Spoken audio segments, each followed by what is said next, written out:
friends, and today I will discuss about the edema। और इस oedema में हम क्या क्या टॉपिक कवर करेंगे, हम इसका डेफिनेशन देखेंगे, इसकी पैथोजेनेसिस देखेंगे और इसके टाइप्स देखेंगे। So without wasting our time let's start the video.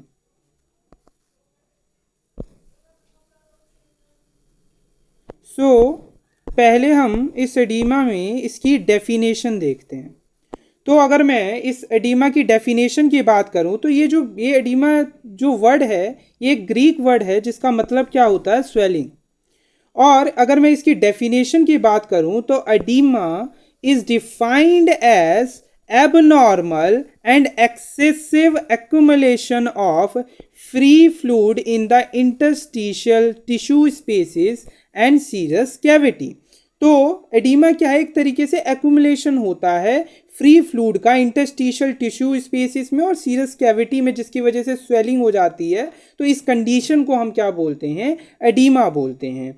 अब अगर मैं इसकी बात करूं तो एक तो क्या है, हमारा जो फ्री फ्लूइड है बॉडी कैविटीज़ के अंदर उसको हम क्या बोलते हैं, इफ्यूजन बोलते हैं। वहीं free fluid in the interstitial space commonly termed as oedema. वहीं फ्री फ्लूइड जो इंटरस्टिशियल स्पेस में है उसको हम क्या बोलते हैं, एडिमा बोलते हैं। वहीं बॉडी कैविटीज़ में जो होता है फ्री फ्लूइड उसको हम क्या बोलते हैं, फ्यूजन बोलते हैं। In the case of oedema in the subcutaneous tissue, अगर एडिमा हमारा किस में है, सबक्यूटेनियस टिश्यू में है, तो वहाँ पर हमारा एडिमा दो टाइप का हो सकता है। एक होता है हमारा पिटिंग एडिमा और एक होता है हमारा नॉन पिटिंग और सॉलिड एडिमा। अब इसमें डिफरेंस क्या होता है कि अगर हमारा एडिमा सबक्यूटेनियस टिश्यू में है तो हम क्या करते हैं, अपने फिंगर से प्रेशर अप्लाई करते हैं। और अगर प्रेशर अप्लाई करने पर एक डिप्रेशन सा अगर आ जा रहा है तो इस तरीके के एडिमा को हम क्या बोलते हैं, पिटिंग एडिमा बोलते हैं। वहीं दूसरे तरीके का जो एडिमा होता है वो होता है नॉन पिटिंग या फिर सॉलिड एडिमा। इसमें क्या होता है, जब हम प्रेशर अप्लाई करते हैं तो कोई भी डिप्रेशन नहीं आता। तो इस तरीके के एडिमा को हम क्या बोलते हैं, नॉन पिटिंग या फिर सॉलिड एडिमा बोलते हैं। तो पिटिंग एडिमा क्या है और नॉन पिटिंग और सॉलिड एडिमा क्या है।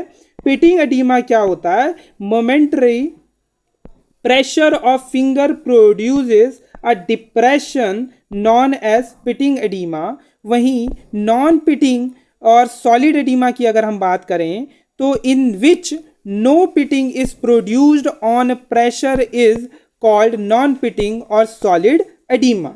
तो बेसिक हमने क्या देखा, हमने पहले देखा भाई एडिमा का मतलब क्या होता है। तो ये ग्रीक वर्ड है जिसका मतलब होता है स्वेलिंग। और oedema is defined as a abnormal excess accumulation of free fluid in the interstitial spaces and serous cavities. अगर फ्री फ्लूइड बॉडी कैविटी में है तो उसे इफ्यूजन बोलते हैं, और अगर फ्री फ्लूइड इंटरस्टिशियल स्पेस में है तो कॉमनली वो एडिमा कहलाता है। वहीं अगर एडिमा हमारा सबक्यूटेनियस टिश्यू में है तो उसमें हमारा दो तरीके का हो सकता है, पिटिंग एडिमा और नॉन पिटिंग और सॉलिड एडिमा। पिटिंग एडिमा क्या है, अब पिटिंग एडिमा उसे कहेंगे जब अगर हम प्रेशर फिंगर से जहाँ पर भी एडिमा हो रखा है वहाँ पर अगर हम प्रेशर अप्लाई करेंगे और वहाँ पर डिप्रेशन हो जाए, अगर डिप्रेशन प्रोड्यूस हो जाए तो वो हमारा पिटिंग एडिमा है। वहीं नॉन पिटिंग और सॉलिड एडिमा क्या है, अगर हमने वही फिंगर से प्रेशर अप्लाई किया पर वहाँ पर कोई भी डिप्रेशन नहीं आ रहा है तो उस तरीके के एडिमा को, जो कि सबक्यूटेनियस टिश्यू में मौजूद है, तो उसको हम क्या बोलेंगे, नॉन पिटिंग या फिर सॉलिड एडिमा बोलेंगे। In the presence of abnormal collection of fluid within the cell. अब क्या है, अगर सेल में हो गया, in the presence of abnormal collection of fluid within the cell sometime called the intracellular oedema. अब क्या है कि सेल के अंदर हो गया, अभी हम देख रहे थे इंटरस्टिशियल स्पेस में, अगर सेल के अंदर ही फ्लूइड का एक्यूमुलेशन होता जा रहा है तो उसको हम इंट्रासेलुलर एडिमा कह सकते हैं। बट मोर अप्रोप्रिएटली हम उसे क्या कहेंगे, हाइड्रोपिक चेंज बोलेंगे। क्या बोलेंगे, हाइड्रोपिक चेंज बोलेंगे। In the presence of abnormal collection of fluid within the cell is sometimes called intracellular edema but should more appropriately be called hydropic change। अब अगर हम टाइप्स ऑफ एडिमा की बात करें तो टाइप्स ऑफ एडिमा हमारे दो बेसिस पे हमने एडिमा को क्लासिफाई कर रखा है। एक तो इसकी डिस्ट्रीब्यूशन के बेस पे और दूसरा इसके कंपोजिशन के बेस पे। तो अगर मैं पहले इसके डिस्ट्रीब्यूशन के बेस पे बात करूं तो हमारे एडीमा दो तरीके के होते हैं, एक होता है लोकेलाइज्ड एडीमा, एक होता है जनरलाइज्ड एडीमा। अब लोकेलाइज्ड एडीमा और जनरलाइज्ड एडीमा में क्या अंतर होता है कि लोकेलाइज्ड एडीमा अगर किसी ऑर्गन तक या लिम्ब तक ही लिमिटेड है तो वो लोकेलाइज्ड एडीमा है। वहीं जनरलाइज्ड एडीमा क्या होता है, अगर वो जैसे कि पूरी बॉडी में कहीं पर भी स्वेलिंग हो रही है, पूरी बॉडी में स्वेलिंग हो रही है, तो इस तरीके के एडीमा को हम क्या बोलते हैं, मतलब कुछ स्पेसिफिक नहीं है, तो इस तरीके के एडीमा को हम क्या बोलते हैं, generalised edema.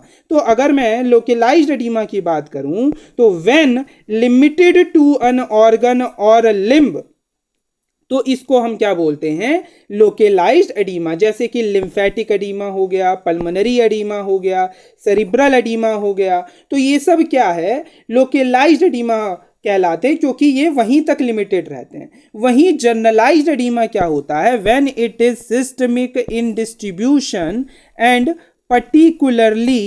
Particularly noticeable in the subcutaneous tissue, जैसे कि रीनल एडीमा, कार्डियक एडीमा या फिर न्यूट्रिशनल एडीमा, तो ये जो है ये हमारे जनरलाइज्ड एडीमा में आएंगे। तो बेसिकली मैंने आपको बताया कि इसके डिस्ट्रीब्यूशन के बेस पे, फ्लूइड डिस्ट्रीब्यूशन के बेस पे एडीमा दो तरीके के हैं, एक लोकेलाइज्ड एडीमा और जनरलाइज्ड एडीमा। लोकेलाइज्ड एडीमा अगर किसी ऑर्गन या लिम्ब तक ही लिमिटेड है तो लोकेलाइज्ड है, अगर कहीं पर भी हो रहा है पूरी बॉडी में कहीं पे भी सबक्यूटेनियस टिश्यू में देखने को मिलता है ज़्यादातर ये जनरलाइज्ड एडीमा, तो ये क्या है, हमारा जनरलाइज्ड एडीमा है। जनरलाइज्ड एडीमा में हमारे रीनल एडीमा आता है, कार्डियक एडीमा आता है और न्यूट्रिशनल एडीमा आता है। वहीं लोकेलाइज्ड एडीमा में लिम्फेटिक एडीमा आता है, पल्मोनरी एडीमा आता है और सेरिब्रल एडीमा आता है।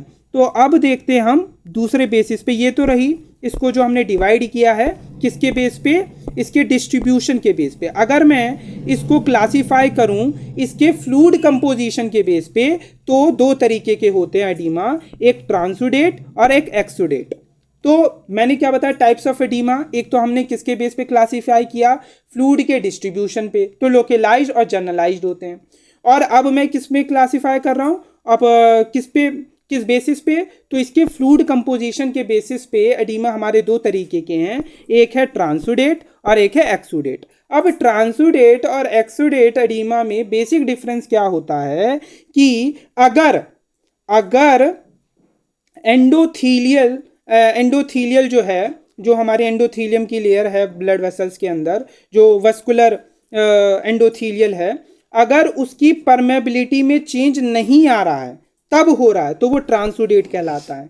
वहीं अगर वस्कुलर परमेबिलिटी इंक्रीज हो जा रही है तब अगर एडीमा हो रहा है तो उसको हम क्या बोलते हैं, एक्सुडेट बोलते हैं। ये बेसिक डिफरेंस होता है ट्रांसुडेट और एक्सुडेट एडीमा के अंदर। तो क्या है ट्रांसुडेट और exudate, the filtrate of blood plasma without changes in the endothelial permeability क्या है, ट्रांसुडेट। वहीं एक्सुडेट क्या है, oedema of inflamed tissue associated with increased vascular permeability, वो क्या है हमारा एक्सुडेट। अब और क्या है हमारा, ट्रांसुडेट हमारा नॉन इन्फ्लामेटरी एडीमा होता है, वहीं एक्सुडेट क्या होता है हमारा, इन्फ्लामेटरी एडीमा होता है। ट्रांसुडेट के अंदर प्रोटीन कंटेंट लो होता है, एक्सुडेट में प्रोटीन कंटेंट हाई होता है। ट्रांसुडेट में glucose content same as in plasma, वहीं एक्सुडेट में ग्लूकोज कंटेंट लो होता है। स्पेसिफिक ग्रेविटी लो होती है ट्रांसुडेट में, वहीं स्पेसिफिक ग्रेविटी हाई होती है हमारी एक्सुडेट में। पीएच 7.3 से ज़्यादा होता है किसके केस में, ट्रांसुडेट के केस में, वहीं 7.3 से पीएच कम है किसके केस में, एक्सुडेट के केस में। एलडीएच लो होता है ट्रांसुडेट में, एलडीएच हाई होता है एक्सुडेट में। ट्रांसुडेट में कुछ सेल्स देखने को मिलते हैं, मेनली मीजोथीलियम और सेलुलर डेब्रीज होते हैं, वहीं एक्सुडेट में बहुत सारे सेल्स देखने को मिलते हैं, इन्फ्लामेटरी होता है एज वेल एज पैरेन्काइमल। और अगर मैं एग्जाम्पल्स की बात करूं ट्रांसुडेट और एक्सुडेट की, तो ट्रांसुडेट का एग्जाम्पल होता है oedema in the congestive cardiac failure, और वहीं एक्सुडेट का एग्जाम्पल होता है पोरुलेंट एक्सुडेट सच एस पस। तो पस वगैरह जो है वो हमारा किसके अंदर आता है, एक्सुडेट के अंदर आता है। वहीं oedema in congestive cardiac failure, तो ये सब चीज़ें किस में आती हैं, ये आती है हमारी ट्रांसुडेट के अंदर। अब हमने टाइप्स देख लिए, अब हम क्या देखेंगे, इस एडीमा की पैथोजेनेसिस देखेंगे। तो अगर मैं इस एडीमा की पैथोजेनेसिस की बात करूं तो oedema is caused by mechanism that interfere with normal balance of plasma, interstitial fluid और लिम्फ फ्लो। अभी ये चीज याद रखो, अभी चीजें समझ में आएंगी कि ये क्या मैं कहना चाह रहा हूं। तो पैथोजेनेसिस ऑफ एडीमा की अगर मैं बात करूं तो ये जो एडीमा किस वजह से हो रहा है, इसका कॉज क्या है, तो इसके अंदर जो मैकेनिज्म इन्वॉल्व हैं इस एडीमा में, वो किस किस चीज़ों को इंटरफेयर करती हैं, वो क्या क्या हैं, वो 3 चीज़ें हैं। पहला है normal fluid balance of plasma, दूसरा क्या है इंटरस्टिशियल फ्लूइड, और तीसरा क्या है लिम्फ फ्लो। ठीक है, तो इन चीज़ों को इंटरफेयर कर ये एडीमा होता है। अब और ये इंटरफेयर किससे, कुछ मैकेनिज्म होती हैं जो मैं अभी आपको आगे बताऊंगा कि किस किस मैकेनिज्म के थ्रू क्या क्या होता है, वो अभी हम आगे देखेंगे। तो एक एक करके अभी हम देखते हैं। अगर हम इसके पैथोजेनेसिस की बात करें, the following mechanism may be operating singly और कॉम्बिनेशन टू प्रोड्यूस एडीमा। अब कौन कौन से मैकेनिज्म हैं जो ये एडीमा प्रोड्यूस करते हैं, वो एक एक करके देख लेते हैं। अभी मैंने थोड़ी देर पहले आपको क्या बताया था कि जो ये मैकेनिज्म हैं, जो अभी आपको बताऊंगा कौन कौन से मैकेनिज्म ये एडीमा प्रोड्यूस कर रहे हैं, वो मैकेनिज्म किन किन चीज़ों को इंटरफेयर करके ये एडीमा प्रोड्यूस करते हैं। तो वो 3 चीज़ें थी, normal fluid balance of plasma, दूसरा इंटरस्टिशियल फ्लूइड, तीसरा हमारा लिम्फ फ्लो। अब कैसे इंटरफेयर करती हैं वो हम ये मैकेनिज्म जब एक एक करके पढ़ेंगे वो समझ में आ जाएगा। तो पहला जो मैकेनिज्म है वो क्या है, अगर डिक्रीज हो जाए प्लाज्मा ऑन्कोटिक प्रेशर, अगर प्लाज्मा ऑन्कोटिक प्रेशर डिक्रीज हो जाए तो क्या होगा। अब होता क्या है कि ब्लड वेसल्स के अंदर हमारा ब्लड बह रहा है, उसमें हमारा प्लाज्मा है ना। अब प्लाज्मा ऑन्कोटिक प्रेशर कम हो जाए तब एडीमा प्रोड्यूस होगा। अब प्लाज्मा ऑन्कोटिक प्रेशर कम कब होगा, आपको ये बात पता होगी कि plasma oncotic pressure is due to plasma protein. Plasma के अंदर जो ब्लड है, ब्लड में जो प्लाज्मा है, प्लाज्मा में हमारे कुछ प्लाज्मा प्रोटीन होते हैं। अब वो प्लाज्मा प्रोटीन की वजह से ही क्या होता है, प्लाज्मा प्रोटीन की ही वजह से क्या डेवलप होता है, प्लाज्मा ऑन्कोटिक प्रेशर डेवलप होता है। तो plasma oncotic pressure is due to plasma protein out of which various plasma protein. अब प्लाज्मा प्रोटीन भी तो हमारे बहुत सारे होते हैं ना, हमारे ग्लोब्यूलिन होते हैं, एल्बुमिन होते हैं, है ना, बहुत सारे होते हैं। उनमें से भी जो प्लाज्मा प्रोटीन हमारा एल्बुमिन होता है वो 4 times higher plasma oncotic pressure होता है देन द ग्लोब्यूलिन। आपको ये बात पता होनी चाहिए। अब प्लाज्मा प्रोटीन भी हमारे बहुत सारे थे, उसमें से भी जो एल्बुमिन होता है वो सबसे ज़्यादा रिस्पॉन्सिबल होता है इस प्लाज्मा ऑन्कोटिक प्रेशर के लिए, क्योंकि albumin has 4 times higher plasma oncotic pressure than globulin। तो उसमें से भी जो मेजर रोल प्ले करता है इस प्लाज्मा ऑन्कोटिक प्रेशर में वो कौन सा प्लाज्मा प्रोटीन है, वो है हमारा एल्बुमिन। ठीक है, तो अब एक एक करके हम पढ़ते हैं। तो thus decreased in the plasma oncotic pressure is mainly due to hypoalbuminemia. तो अब मैंने क्या बोला, अगर प्लाज्मा ऑन्कोटिक प्रेशर डिक्रीज हो जाए तो एडीमा होगा। अब प्लाज्मा ऑन्कोटिक प्रेशर डिक्रीज कब होगा, जब ब्लड में जो हमारा प्लाज्मा है उसमें हमारा क्या कम हो जाए, एल्बुमिन कम हो जाए, है ना, उसका कंटेंट कम हो जाए। तो उस कंडीशन में हमारा प्लाज्मा ऑन्कोटिक प्रेशर भी डिक्रीज हो जाएगा, क्योंकि प्लाज्मा ऑन्कोटिक प्रेशर मेनली किस वजह से हो रहा है, एल्बुमिन की वजह से। अब एल्बुमिन अगर कम हो जाएगा तो जो प्लाज्मा ऑन्कोटिक प्रेशर है वो भी कम हो जाएगा, है ना, और वो क्या रिजल्ट कर देगा, एडीमा।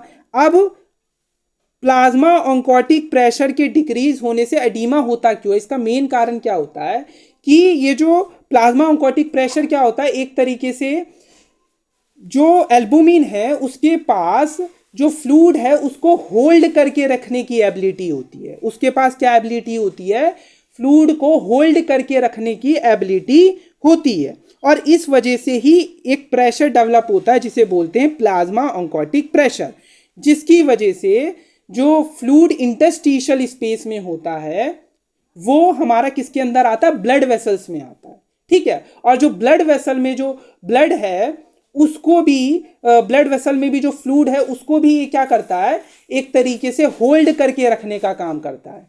अब अगर यही नहीं होगा तो क्या होगा, जो फ्लूइड है वो ब्लड वेसल से बाहर आकर इंटरस्टिशियल स्पेस में आ जाएगा और वहां पर एक्यूमुलेट होने लग जाएगा, और उस वजह से क्या प्रोड्यूस हो जाएगा, एडीमा प्रोड्यूस हो जाएगा। तो वही अभी हम आगे देखेंगे कि आखिर ये प्लाज्मा ऑन्कोटिक प्रेशर जो है इसके डिक्रीज होने से एडीमा क्यों प्रोड्यूस हो रहा है। इसका रीजन अभी मैंने आपको बता दिया, अभी एक और बार हम देख लेते हैं।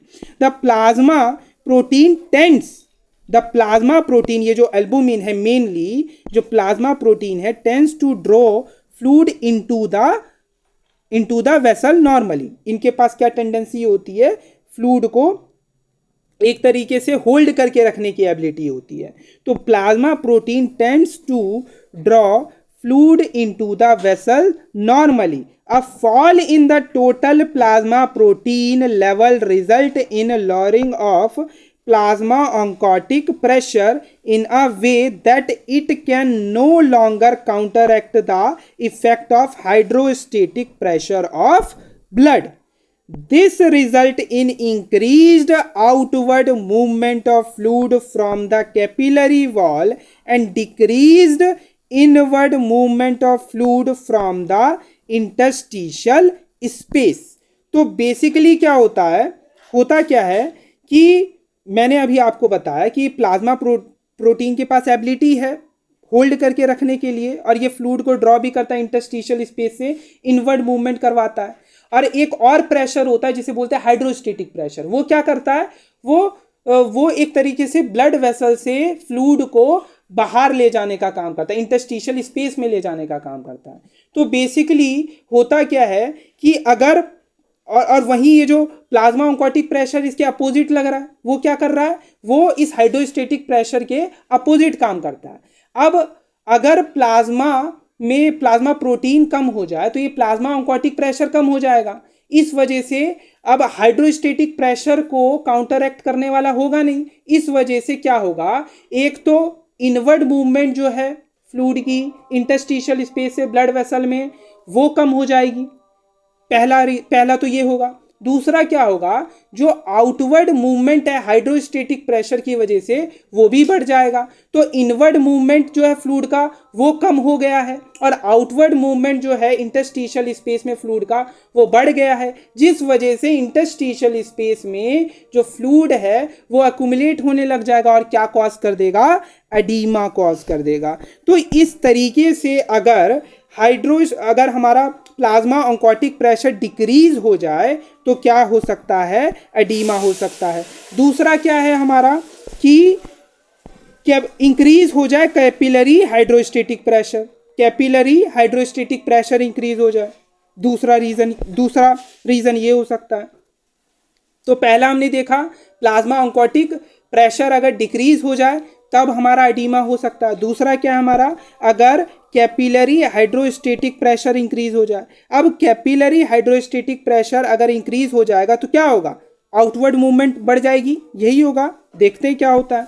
Hydrostatic pressure of capillary fluid is the force that normally tends to drive fluid through the capillary wall into the interstitial space by counteracting the force of plasma oncotic pressure। ये अभी मैंने बताया भी, ठीक है, ये मैंने अभी बताया भी। एंड आगे क्या होगा, when there is a rise in hydrostatic pressure at the venular end of the capillary to a level more than the plasma oncotic pressure, there is excessive filtration of fluid from the capillaries into the tissue spaces leading to edema। अब अगर hydrostatic pressure बढ़ जाएगा तो वो क्या कराएगा, वो blood vessel से फ्लूइड को इंटरस्टिशियल स्पेस में भेजेगा, है ना, कैपिलरी से इंटरस्टिशियल स्पेस में फ्लूइड आने लग जाएगा, है ना। आउटवर्ड मूवमेंट जो है ब्लड वेसल से जो कैपिलरीज हैं उससे हमारा इंटरस्टिशियल स्पेस में वो बढ़ जाएगा। उस वजह से क्या होगा, हमारा एक्यूमुलेशन होने लग जाएगा फ्लूइड का इंटरस्टिशियल स्पेस में, और क्या हो जाएगा, या टिश्यू स्पेस में क्या हो जाएगा, एडीमा हो जाएगा। तो दूसरा रीजन क्या होगा, अगर हाइड्रोस्टेटिक प्रेशर बढ़ जाए, है ना, दूसरा रीजन ये हो गया। तीसरा क्या हो सकता है, लिम्फेटिक ऑब्स्ट्रक्शन। तीसरा रीजन क्या है हमारा, लिम्फेटिक ऑब्स्ट्रक्शन। अब लिम्फेटिक ऑब्स्ट्रक्शन में क्या होता है कि आपको ये बात पता होगी कि जब टिश्यू तक न्यूट्रिशन कैसे पहुंचता है, कि जो कैपिलरीज होती हैं वहां से फ्लूइड हमारा टिश्यू स्पेस में आता है, और टिश्यू स्पेस से टिश्यू अपना न्यूट्रिशन ले लेती है, और वहीं जो टिश्यू स्पेस में जो फ्लूइड आया उस टिश्यू फ्लूइड को ड्रेन करने के लिए हमारे पास क्या होते हैं, लिम्फेटिक्स होते हैं, लिम्फ होते हैं, वो क्या करते हैं, उस टिश्यू फ्लूइड को ड्रेन करते हैं। अब मान लो लिम्फेटिक्स में ही ऑब्स्ट्रक्शन हो गया, तो जो टिश्यू स्पेस में जो फ्लूइड आ रहा है, टिश्यू फ्लूइड जो है वो बढ़ने लग जाएगा, क्योंकि अब लिम्फेटिक्स में ऑब्स्ट्रक्शन आ चुका है, वो ड्रेन नहीं कर पाएगा टिश्यू फ्लूइड को, तो उस वजह से भी एडीमा प्रोड्यूस हो जाएगा। तो अगर लिम्फेटिक ऑब्स्ट्रक्शन हो जाए तो वो भी कॉज कर सकता है एडीमा को।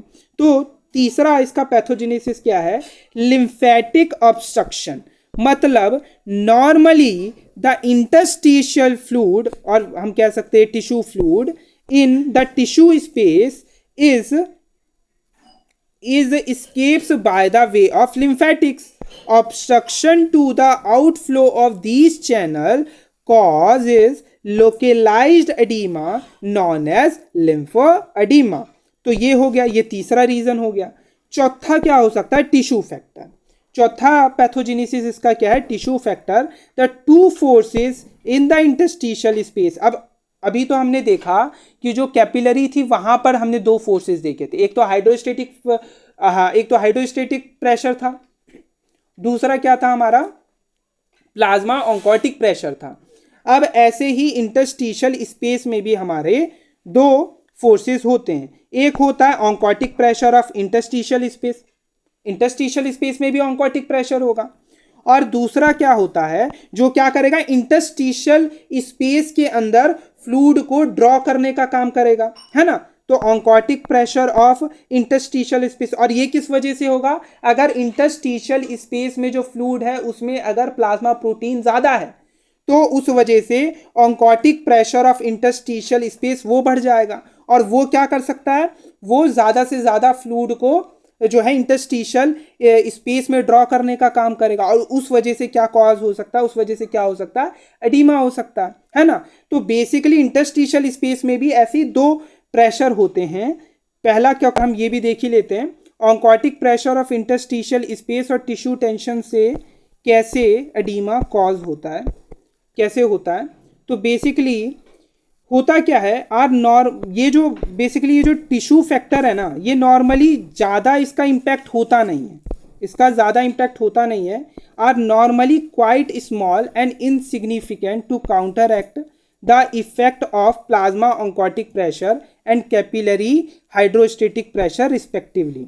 तो बेसिकली क्या है, इनका वैसे ज़्यादा कोई सिग्निफिकेंट रोल नहीं होता इस टिश्यू फैक्टर का, बाकी ये भी कॉज कर सकते हैं एडीमा। तो इसको भी एक बार हम देख ही लेते हैं क्या है। तो are normally quite small and insignificant to counteract the effect of plasma oncotic pressure and capillary hydrostatic pressure respectively. However in some situation the tissue factor in combination with the other mechanism play a role in the causation of edema. अब वो क्या है, elevation of oncotic pressure of interstitial fluid। अब मैंने बताया ना, अगर oncotic pressure बढ़ जाए interstitial fluid का, वो कब बढ़ेगा, occurs due to increased vascular permeability। अगर vascular permeability बढ़ जाए तो ज़्यादा से ज़्यादा प्रोटीन हमारा इंटरस्टिशियल स्पेस में पहुंच जाएगा, प्लाज्मा प्रोटीन, और वो प्लाज्मा प्रोटीन क्या करेगा, इंटरस्टिशियल फ्लूइड का ऑन्कोटिक प्रेशर को एलिवेट कर देगा, है ना। तो उस वजह से भी इंटरस्टिशियल स्पेस में फ्लूइड ज़्यादा से ज़्यादा ड्रॉ होगा और एडिमा कॉज हो जाएगा.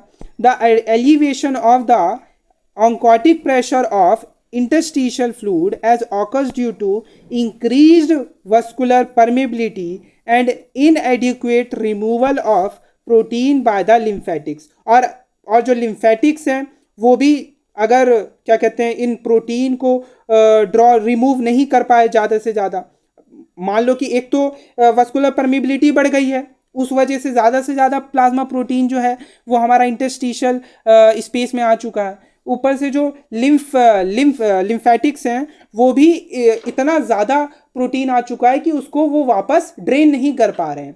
तो उस वजह से इंटरस्टिशियल स्पेस में जो इंटरस्टिशियल फ्लूइड है वहाँ पर ज़्यादा प्लाज्मा प्रोटीन होने के कारण क्या बढ़ जाएगा, ऑन्कोटिक प्रेशर बढ़ जाएगा इंटरस्टिशियल फ्लूइड का. दूसरा क्या हो सकता है, लो tension, low tissue tension as seen in the loose subcutaneous tissue of the eyelid and external genitalia. तो इन दोनों की वजह से ये जो दो चीज़ें हैं जो हमारे इस टिश्यू फैक्टर में आती है, तो इस तरीके से ये कॉज करती हैं क्या, एडिमा. अब हम पांचवा फैक्टर देखते हैं, पांचवा इसका पैथोजेनेसिस देखते हैं क्या है वो.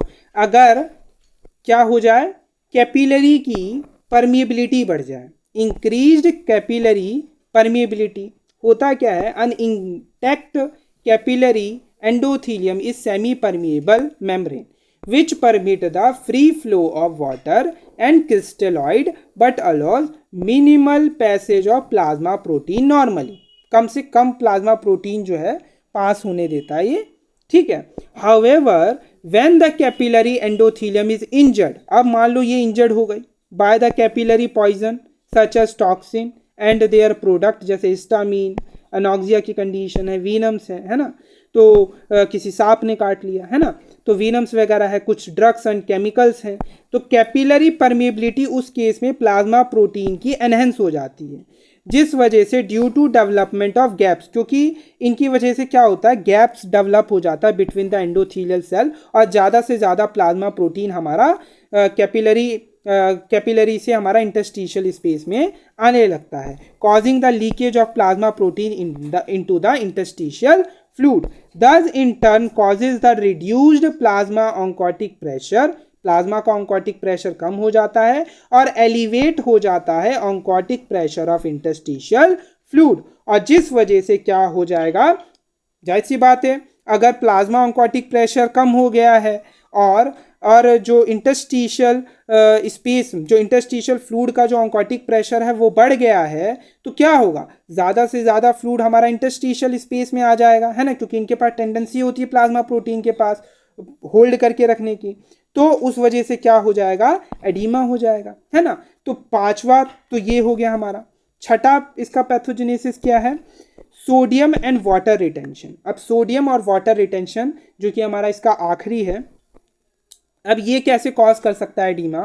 तो होता क्या है, पहले अगर हम इंट्रिंसिक रीनल की बात करें तो इसमें अगर हाइपोवोलीमिया होता है, मान लो अगर हाइपोवोलीमिया की कंडीशन है, तो क्या होता है, हमारे पास बैरो रिसेप्टर्स होते हैं, carotid sinus and aortic arch, है ना, वहाँ पर वेजोमोटोर सेंटर से सिंपैथेटिक फ्लो के थ्रू क्या हो जाएगा, रीनल इस्चीमिया हो जाएगा, है ना, किडनी तक कम ब्लड पहुँचेगा, जिस वजह से क्या होगा, जीएफआर कम हो जाएगा, जीएफआर कम हो जाएगा, जीएफआर कम हो जाएगा तो एक्सक्रीशन जो है Na+ का वो कम हो जाएगा, यानी सोडियम एंड वाटर का रिटेंशन होगा, सोडियम एंड वाटर का रिटेंशन होगा तो बीपी बढ़ेगा और क्या हो जाएगा, एडिमा हो जाएगा.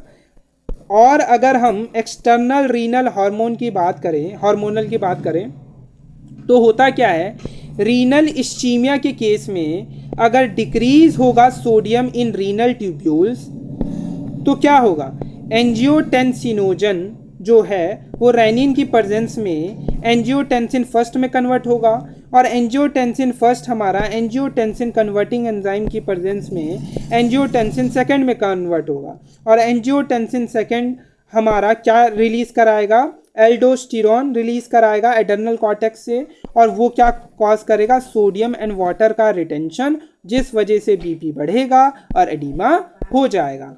और क्या है, एडीएच मैकेनिज्म भी है इसी सोडियम वाटर रिटेंशन में। एडीएच मैकेनिज्म में क्या है, अगर एडीएच का सिक्रीशन पोस्टीरियर पिट्यूटरी से बढ़ेगा तो रिटेंशन होगा वाटर का, इंक्रीज हो जाएगा, और सोडियम एंड वाटर का रिटेंशन जो है वो होने लग जाएगा, और हमारा बीपी बढ़ेगा और एडिमा जो है हो जाएगा।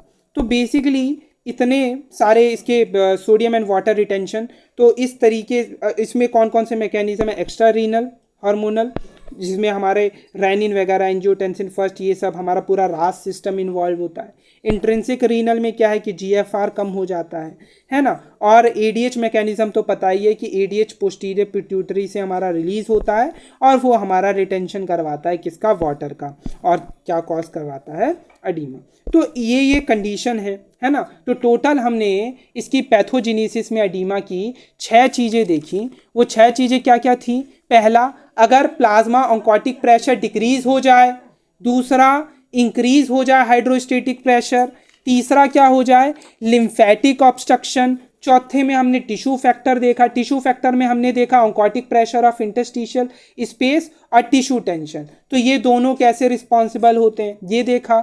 इसके बाद हमने देखा कि अगर कैपिलरी की परमेबिलिटी ही बढ़ जाए, किस केस में, अगर कैपिलरी इंजर्ड हो गई है।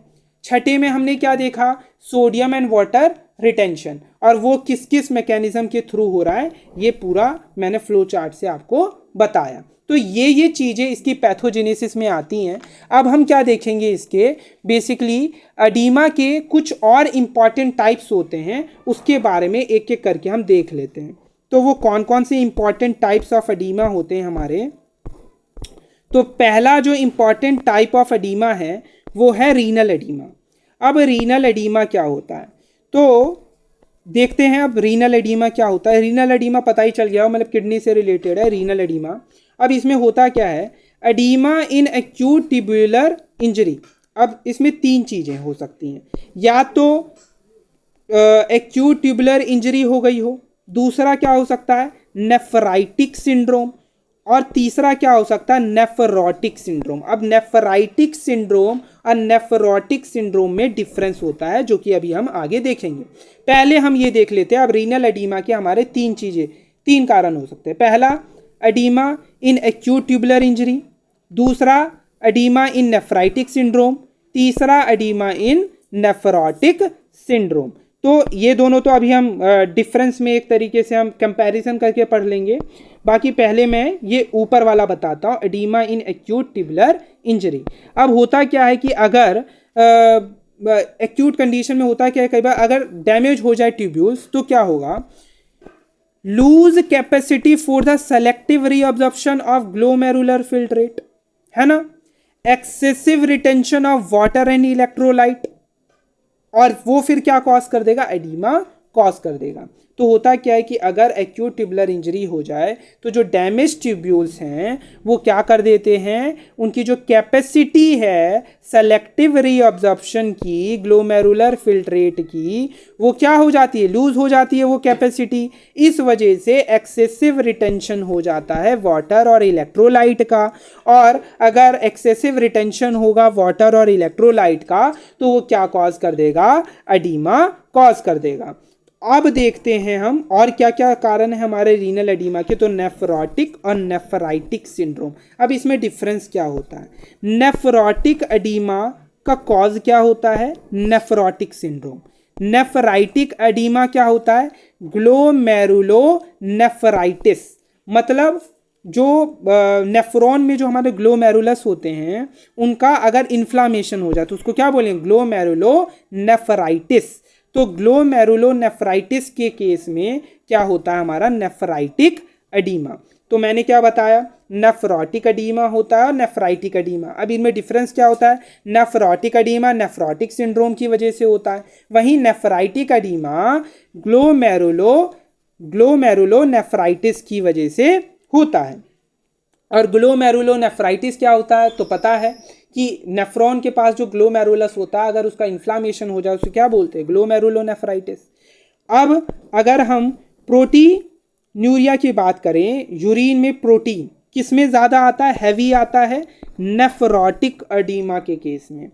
तो नेफ्रोटिक एडीमा के केस में प्रोटीन्यूरिया हैवी होता है, वहीं नेफ्राइटिक एडीमा के केस में मॉडरेट होता है। वहीं प्रोटीन कंटेंट इसमें हाई होता है, इसमें लो होता है। मेन मैकेनिज्म इसका क्या है, नेफ्रोटिक एडीमा का मेन मैकेनिज्म होता है प्लाज्मा ऑन्कोटिक प्रेशर कम हो जाना।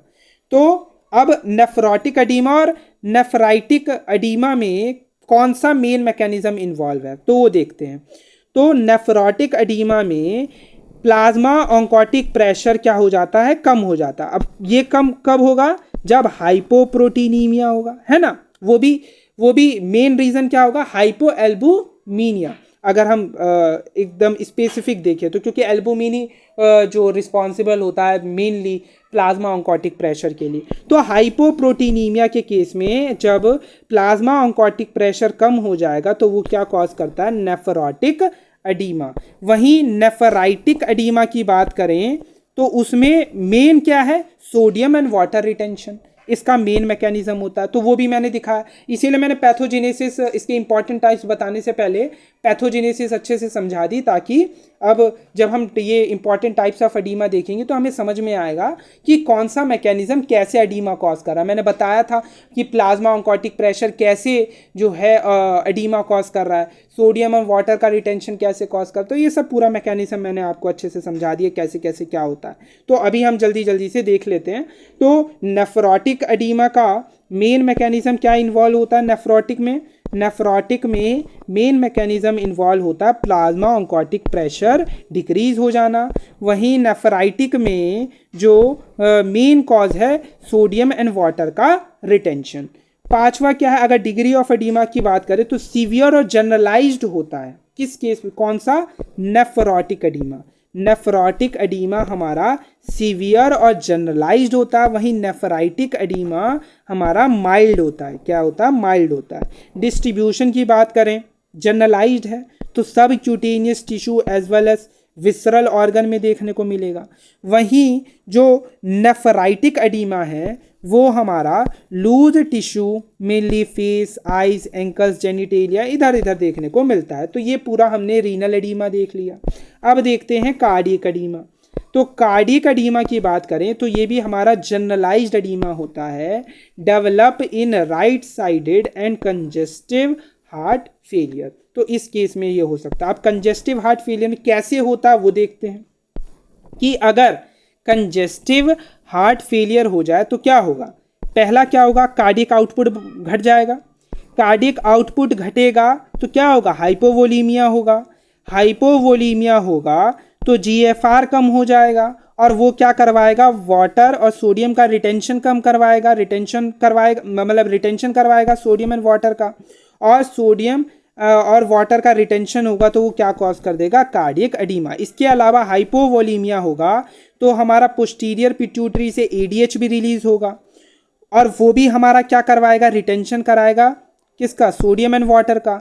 और हाइपोवोलीमिया के केस में और क्या होगा, एक्स्ट्रा रीनल मैकेनिज्म यानी वो जो रास वाला मैकेनिज्म है वो चालू हो जाएगा और एल्डोस्टेरोन क्या कराएगा, रिटेंशन करवाएगा सोडियम एंड वाटर का और वो क्या कॉज कर देगा, कार्डियक एडीमा। तो बेसिकली क्या हुआ, अगर कंजेस्टिव हार्ट फेलियर का केस है तो उसमें क्या होगा, जो कार्डियक आउटपुट है वो कम हो जाता है। कार्डियक आउटपुट होगा तो हाइपोवोलीमिया होगा। अब हाइपोवोलीमिया होगा तो तीन चीज़ें होंगी, एक तो जीएफआर कम हो जाएगा, एडीएच का सिक्रीशन होगा पोस्टीरियर पिट्यूटरी से और रास वाला सिस्टम जो है पूरा जो है एक्टिवेट हो जाएगा और उस वजह से जो एल्डोस्टेरोन रिलीज होगा और एडीएच तो हमारा वाटर का रिटेंशन करवाता ही है और जीएफआर कम होने की वजह से सोडियम का भी रिटेंशन होने लग जाएगा। तो ये तीनों फैक्टर क्या कर देंगे, रिटेंशन करवाएंगे सोडियम एंड वाटर का और वो फिर फाइनली क्या कॉज कर देंगे, कार्डियक एडीमा कॉज कर देंगे। तो और क्या क्या रीज़न हो सकते हैं, तो अगर कार्डियक हार्ट फेलियर है तो एक तो कार्डियक आउटपुट कम हो सकता है, उस वजह से ये चीज़ें होती हैं। दूसरा क्या हो सकता है, क्रोनिक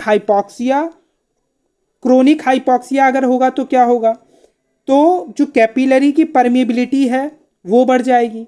अगर कैपिलरी की परमेबिलिटी बढ़ जाएगी तो पता ही है, अगर कैपिलरी की परमेबिलिटी बढ़ जाती है तो क्या होता है, जो प्लाज्मा प्रोटीन है वो इंटरस्टिशियल स्पेस में आने लग जाते हैं, और प्लाज्मा प्रोटीन के पास क्या होती है, एक तरीके से फ्लूइड को होल्ड करने की एबिलिटी होती है, ड्रॉ करने की एबिलिटी होती है। उस वजह से एक्यूमुलेशन होने लग जाएगा फ्लूइड का इंटरस्टिशियल स्पेस में, और वो क्या कॉज कर देगा, एडीमा कॉज कर देगा। तो इस वजह से, और इसको हम क्या बोलते हैं, फॉरवर्ड प्रेशर हाइपोथेसिस।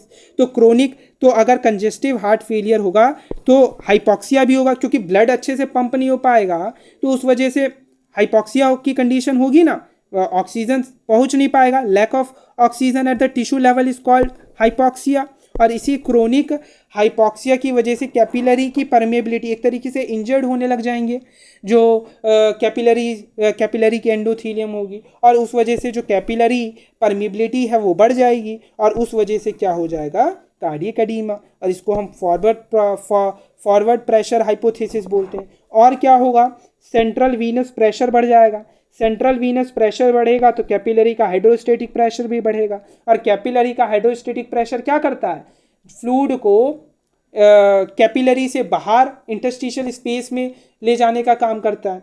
कौन, कैपिलरी हाइड्रोस्टेटिक प्रेशर। तो अगर सेंट्रल वीनस प्रेशर बढ़ेगा तो कैपिलरी का हाइड्रोस्टेटिक प्रेशर भी बढ़ेगा, और वो क्या कॉज कर देगा, कार्डियक एडीमा।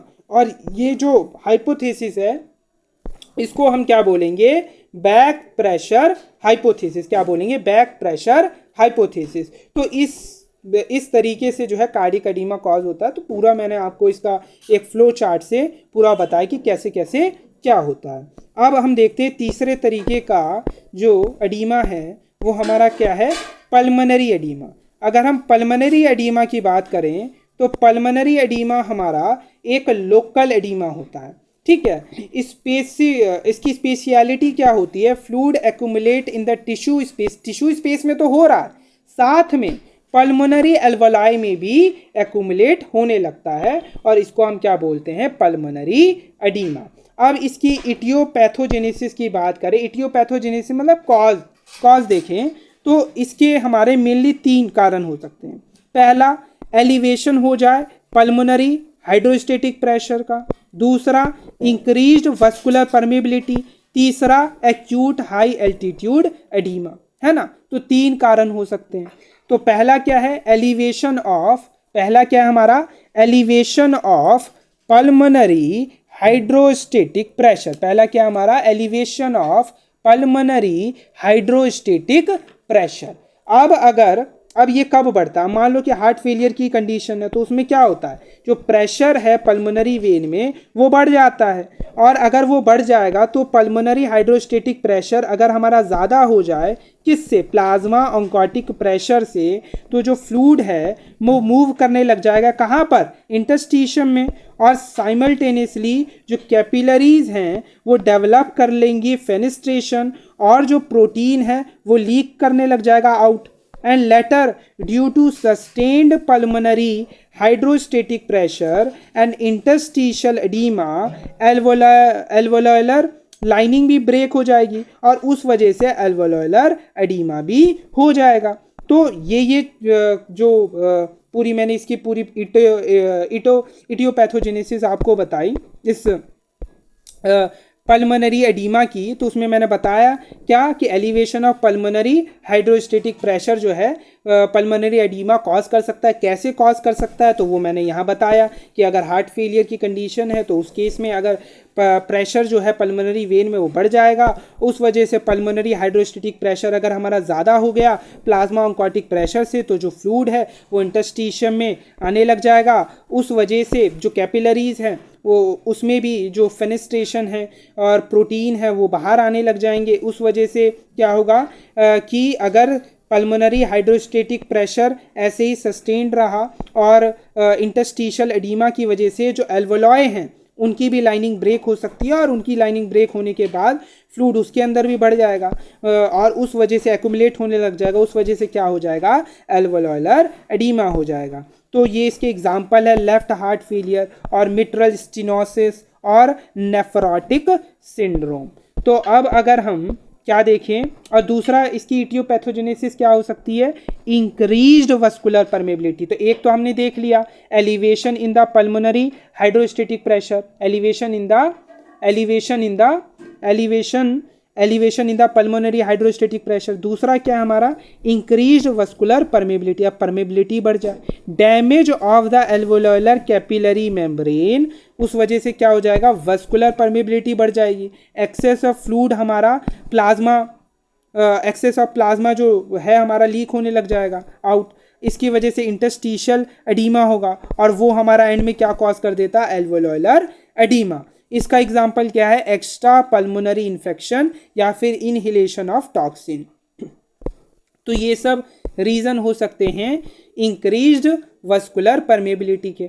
तीसरा क्या है हमारा, एक्यूट हाई एल्टीट्यूड एडीमा। अब एक्यूट हाई एल्टीट्यूड एडीमा की अगर हम बात करें तो होता क्या है कि जब भी अगर हम सडनली हाई एल्टीट्यूड पे जाते हैं बिना रुके हुए, जैसे हम किसी भी पहाड़ पर अगर हम चढ़ते हैं तो हमें कुछ टाइम चाहिए होता है एक्लेमेटाइजेशन के लिए, बट अगर हम इकट्ठे चढ़ जाएं हाई एल्टीट्यूड पे तो उस वजह से क्या होता है, उस वजह से बेसिकली एनॉक्सिया की कंडीशन होती है, और उस वजह से जो पल्मोनरी वेसल्स हैं वो डैमेज हो जाते हैं, और पल्मोनरी वेसल्स अगर डैमेज हो जाएंगे तो वही होगा, जो प्लाज्मा प्रोटीन है वो लीक करने लग जाएगा इंटरस्टिशियल स्पेस में, और अगर प्लाज्मा प्रोटीन ज़्यादा आ जाएगा तो वो क्या कॉज कर देगा, at the end oedema cause कर देगा।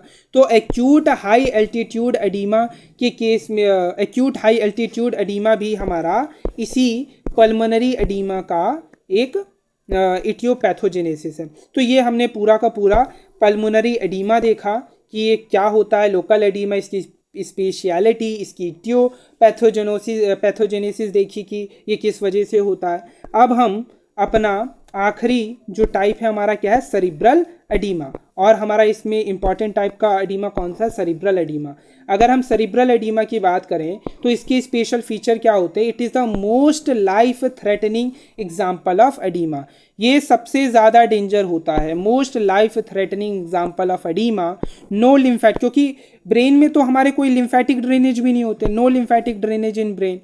Fluid electrolyte exchange is performed by blood brain barrier. तो फ्लूइड और इलेक्ट्रोलाइट एक्सचेंज किसकी मदद से होता है, हमारा ब्लड ब्रेन बैरियर की मदद से होता है। तो ये इसके कुछ स्पेशल फीचर है। पहला क्या है, most life threatening example of oedema, no lymphatic drainage in the brain, fluid electrolyte exchange is performed by blood brain barrier. अगर हम टाइप्स की बात करें तो टाइप्स में वेजोजेनिक एडीमा होता है, साइटोटॉक्सिक एडीमा होता है, और इंटरस्टिशियल एडीमा होता है। तो सेरिब्रल एडीमा हमारे 3 तरीके के हो सकते हैं, वेजोजेनिक, साइटोटॉक्सिक और इंटरस्टिशियल एडीमा। अब एक एक करके देखते हैं इसमें होता क्या है।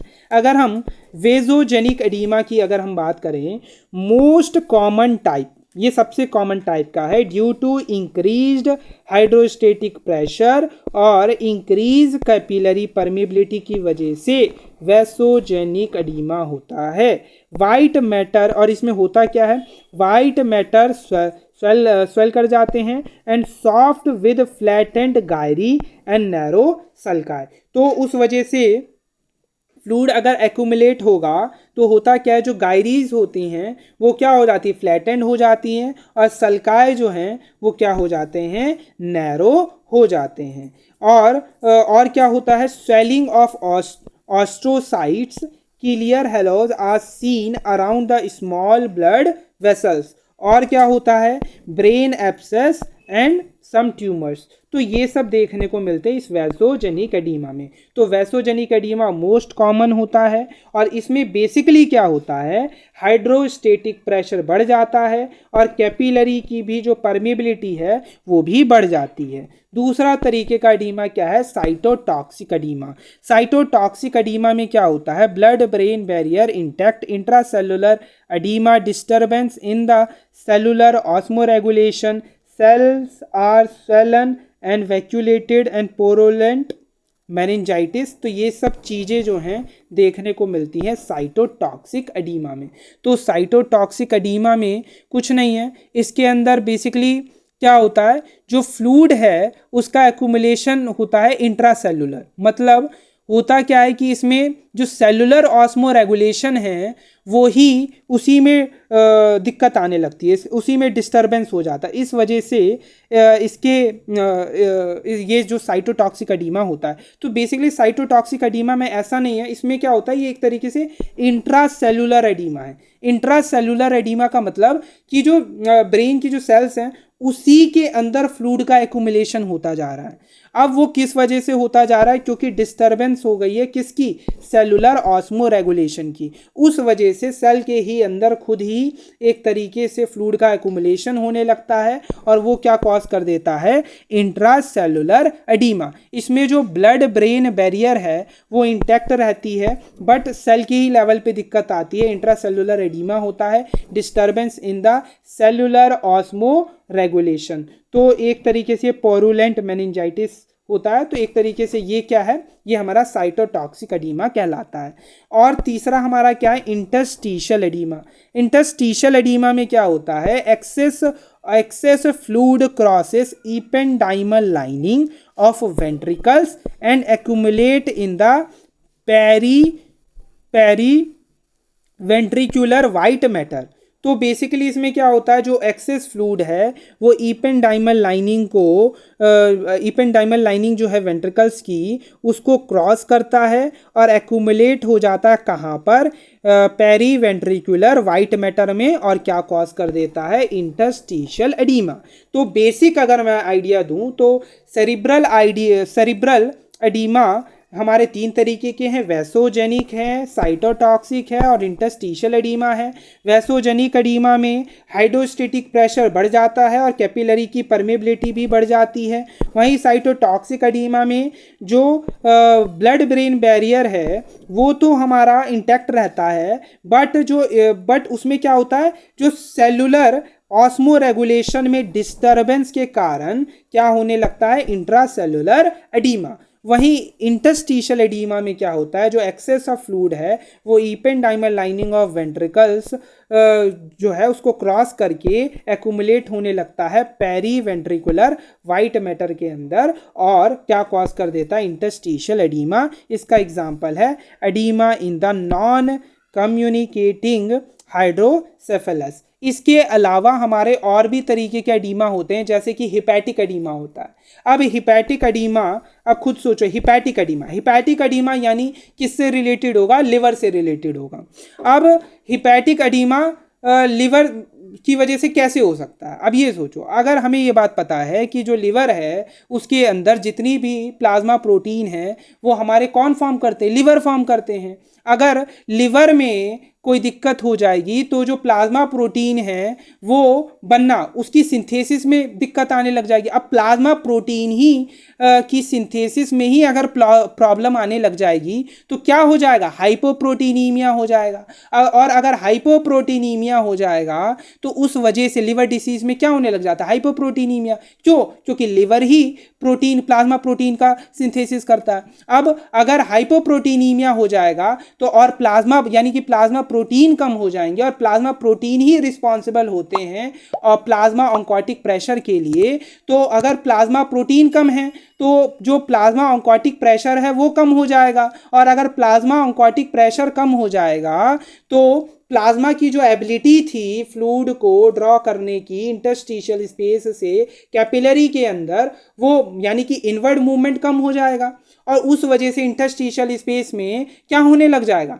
इंटरस्टिशियल स्पेस में फ्लूइड का एक्यूमुलेशन होने लग जाएगा और वो एडीमा कॉज कर देगा।